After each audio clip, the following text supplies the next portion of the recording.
So far, the kind of questions we've done with radians hasn't made it any better. All they've done is they've made life a little bit harder.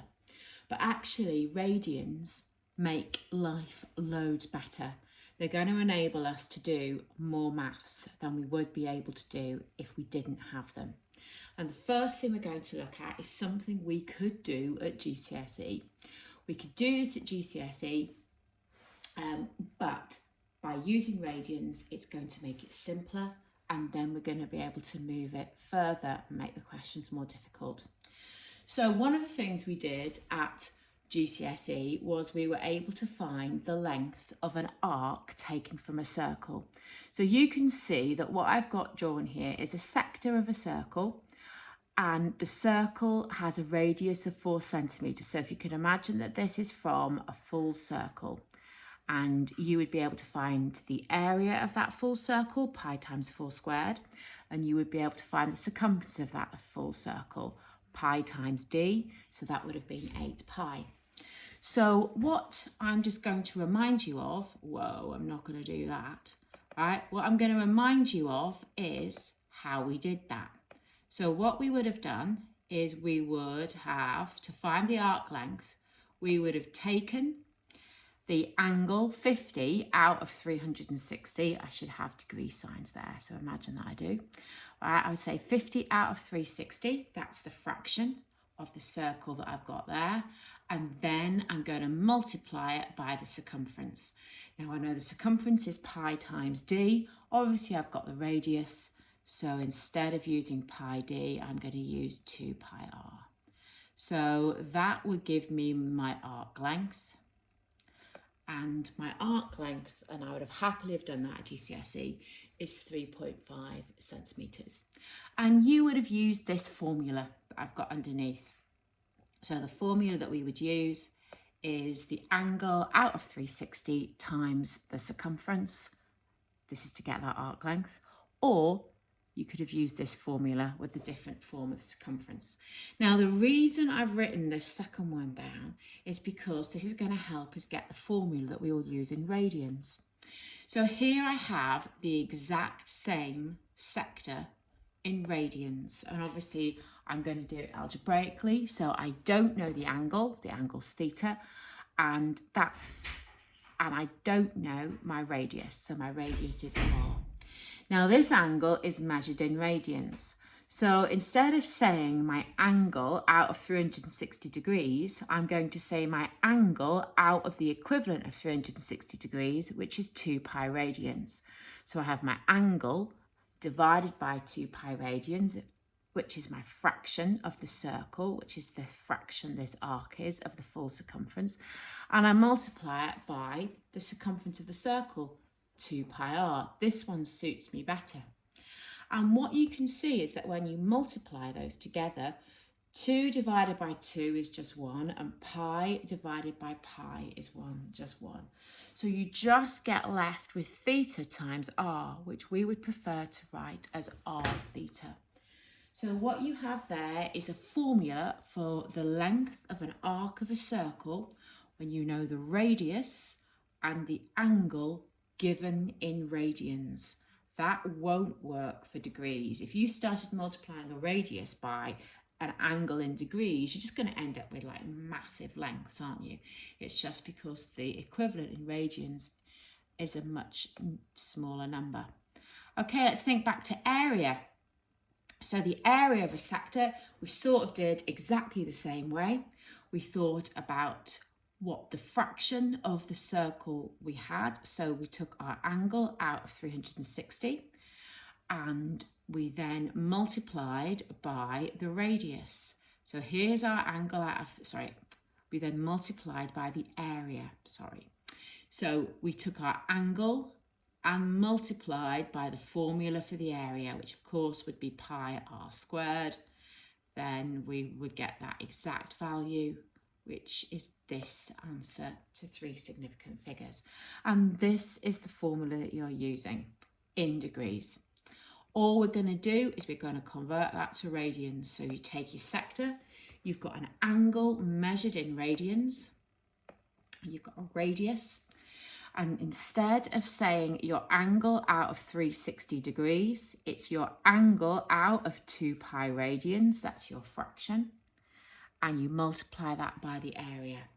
Now this time you just have the pi's cancelling, but nothing to cancel with the 2.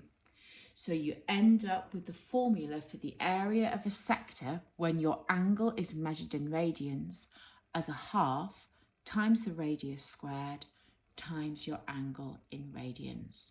Okay, so this is our information that we take from this work.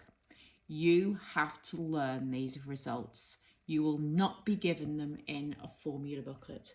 So you have to learn them. It's really important. So learn them.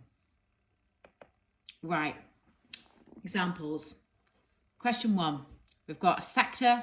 The angle of that sector is pi by 3. We know it's radians because there's no degree symbol, and we've got our radius. Here are the formulae that we've learned, okay? I've given them to you, but you will learn them. So the first thing, nice and straightforward, find the arc length. So all I do is I get my radius and I times it by my angle in radians, so 5.26 centimetres. Area of a sector, obviously I've got my formula there, so a half times the radius squared times the angle. So just check that makes sense to you. Right, so that'll be a nice straightforward question. So second question, you're told the arc length and you're told the area of a sector. So what they want you to do is find the radius and find the angle subtended at the centre, which basically means the angle of the sector. So this, you've got to do a little bit more algebra.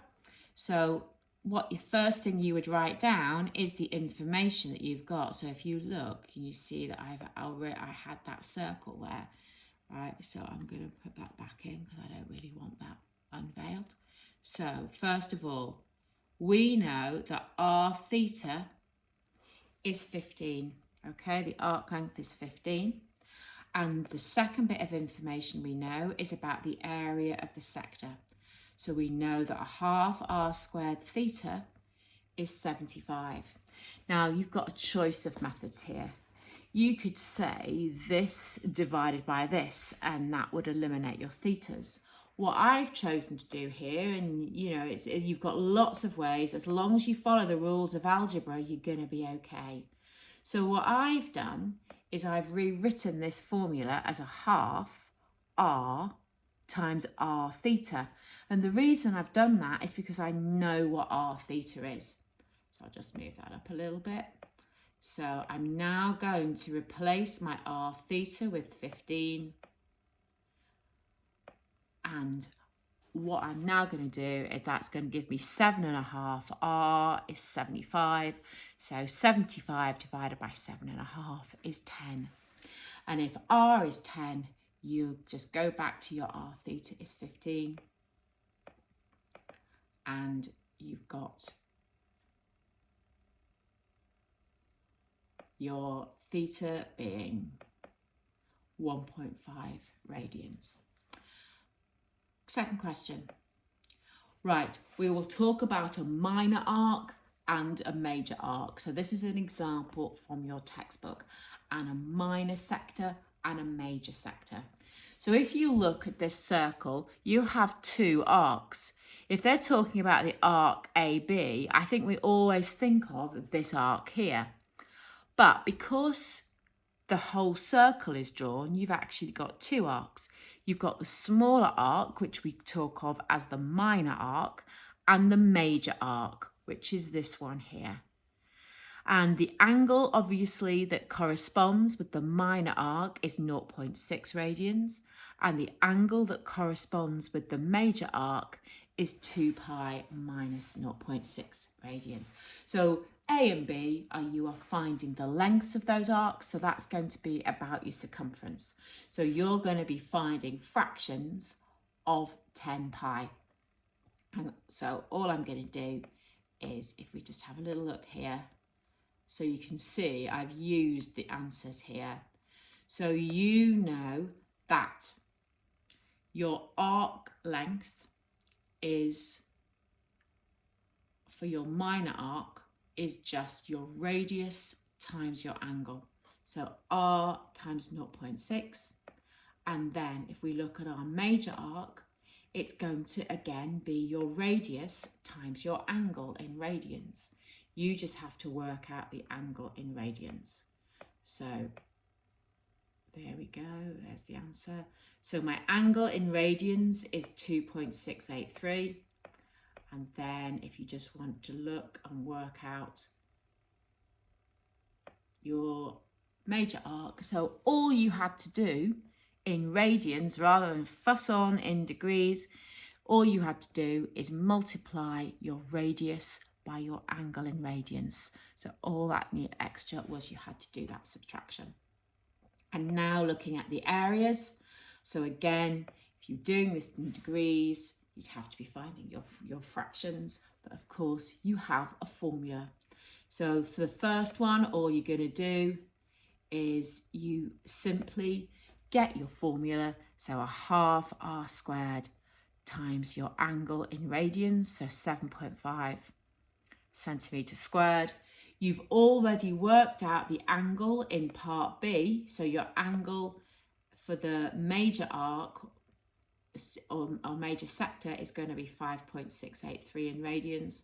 So all you're going to do to work out your second area, so the area of your major segment, which you can see is quite a lot bigger, it's nearly 10 times bigger, is 5. And that, just as a little worry there, that's supposed to be a full stop, a decimal point, not a comma. Okay, so you've got a half times 5 squared times your angle, so 72.9 centimeters squared. Right, this is a harder question. So the sector of the circle has a perimeter of 12. Now what that means is that length, add the arc, add that length is 12. And the angle at the centre is 0.87 radians. Find the area of the sector. So the first thing you're going to do is you know that 2r plus the arc length is going to be 12. So you're going to have to do a little bit of working out before you get your information that you need. Now you know that the area of the sector formula is a half r squared times your angle. You know your angle, so the object of this question is really to find r. So you're now going to have to set up an equation. Now, as we've said, the perimeter is the arc length plus 2 times the radius. So you know your perimeter is 12, and you know that you're going to have 0.87 times the radius plus 2 times the radius. So simply 2.87 r equals 12. So you can find r by dividing by 2.87. r is 4.184. So all you now need to do is put that into your formula. So your area is going to be a half times the angle times your radius squared times your angle in radians, so 7.60 centimeters squared. Right. What you're now going to do is try these questions from exercise 7D. So if you have a little look at the questions I've selected, and these will be on the PDF. So obviously I don't want you to do them all. I've just taken the part A's from questions 1, 2, 3 and 4. So you've got 1, 2, 3 and 4, question 5. So I then jumped up a little bit. So you've got 10, 11, 12 and 13. So again, these are all on the PDF. And then there are some more challenging questions, which will be good for you to try. So you've got 15, 16, 17, 18 and 19. So these are all on the PDF, and then I've put the answers on for you.